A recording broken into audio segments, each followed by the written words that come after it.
All right, and welcome to Psyched for Careers, a special Halloween-themed episode here. So I'm Ryan Martin, chair of the psychology program here at UW Green Bay. And I'm Chris Vespian. I'm a professor here in psychology at UW Green Bay.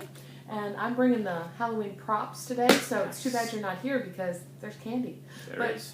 You know, virtual candy. Yes, almost as good as real life candy, I guess. And not as fattening. That is true. That is true. So, okay, so I'm curious, as it is Halloween, and well, it is the day before Halloween, I guess, but we're really kind of celebrating early here. What is Halloween? It's a scary time of year. What does fear have to do with applying for jobs? You know, fear, career, it's not just that they rhyme, okay? There's more there. What I see a lot of, and I think what a lot of you feel, is, you know, career, choosing one, applying for one, thinking about jobs, thinking about life after college. It's scary. And it is scary. But what scares me in my Halloween haunting nightmares is that I then see that there are a lot of students where they don't actually take some steps. They don't go to career services, they don't apply to things, they don't do some things that would be helpful because of that fear. So you're our resident emotion expert, Dr. Martin. Right. What could they do? All right. So first of all, as my students are gonna absolutely know, avoidance, most common response to or maladaptive response to fear. Okay. So avoiding career planning is totally natural if it's scary to you. But we also know that that's what that's what increases the problem. So first thing I would say is you've got to face it. You've got to face your fear.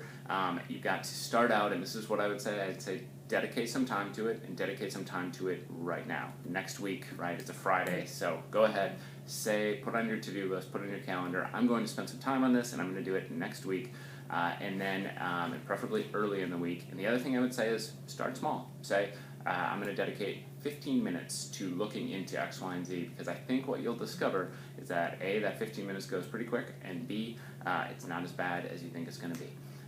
And so, and in the end, you know, if you do a little bit each day, or if you do a little bit over time, you're gonna get where you want to be much quicker. So that's great. All right. And you may even feel some positive emotions associated with that. Yes. Hey, I took a step. Right. So that's the great thing about accomplishing stuff, is that and facing your fears, is that oftentimes afterwards you can experience things like pride and joy and other emotions from the movie Inside Out. So there you have it. Great movie. Yes. I haven't seen it yet.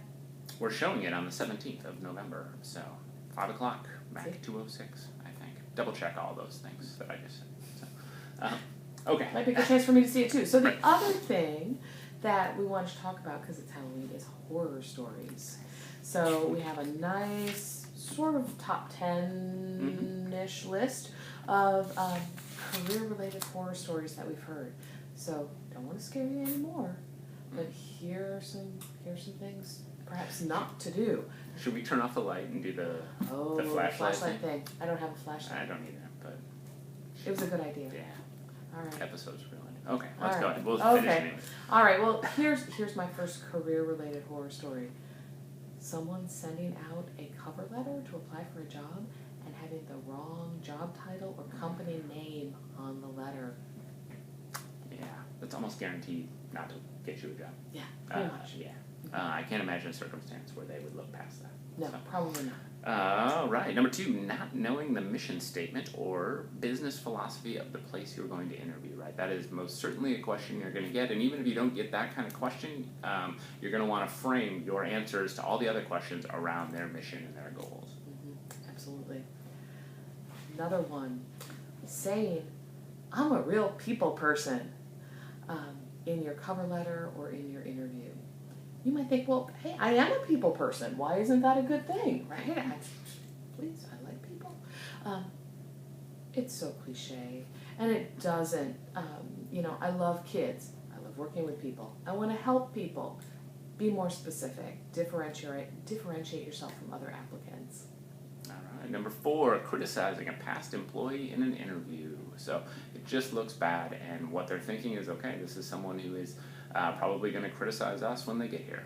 Yeah, absolutely. Yeah. So no criticizing of past employers, of past colleagues, Past professors. Yeah. may agree with you, but Right. yeah, okay. Not ever visiting career services while you're in school. They're not scary. They're great people.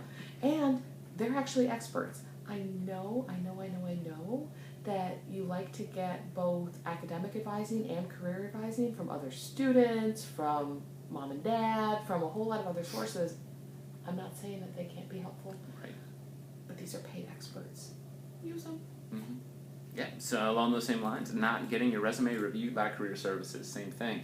They see lots of resumes. Not only that, they know what is sort of cutting edge in the resume world. They're going to be able to help you put the best resume possible together.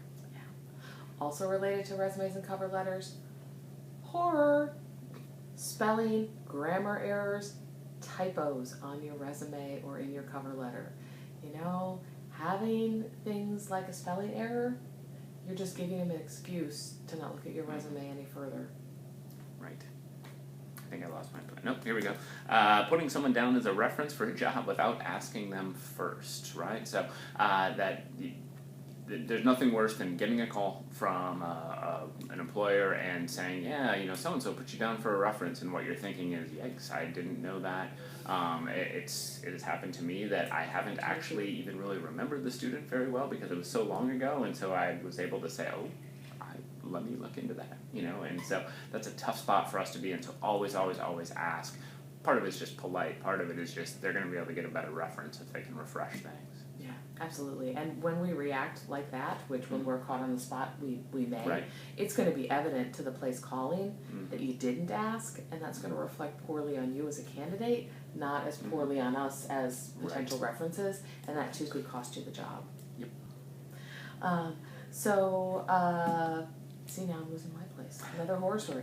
Calling to ask a potential employer a question or asking one in an interview where the answer is clearly available in their agency brochure, on their website, or in the job description.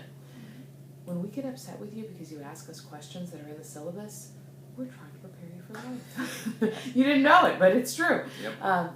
You don't want to show that you haven't done your homework, and so, horror. Very good. All right, doing nothing related. This is the last one, by the way. Number 10. We should do something for a moment. Doing nothing related to finding career path or prep until senior year. So it's never too early to start thinking about it. In fact, one of the things we're going to do is post a link along with this episode, and it's a link to some career strategies for first-year students and for sophomores even. Never too early to get started. We're not saying you need to dedicate hours every week to it, but we are saying you want to start early, you want to get thinking about it. Helps you pick your classes, pick your minor, pick your major, do a billion things. So get started, don't wait, even if you're scared. That's right. Anything else?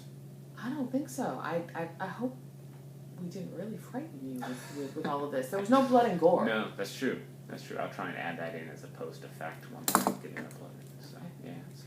Happy Halloween, everyone. Yes, happy Halloween. I bet some of you are going to be watching this after Halloween, and if that's the case, happy Thanksgiving, because that's coming up, right? I mean, like 3 weeks, 4 weeks. That's right. So, best November already, next week. Yeah. So, okay. All right. Thank you much. This has been Psyched for Careers. Stay tuned for another episode a couple weeks. All right. Bye. Bye.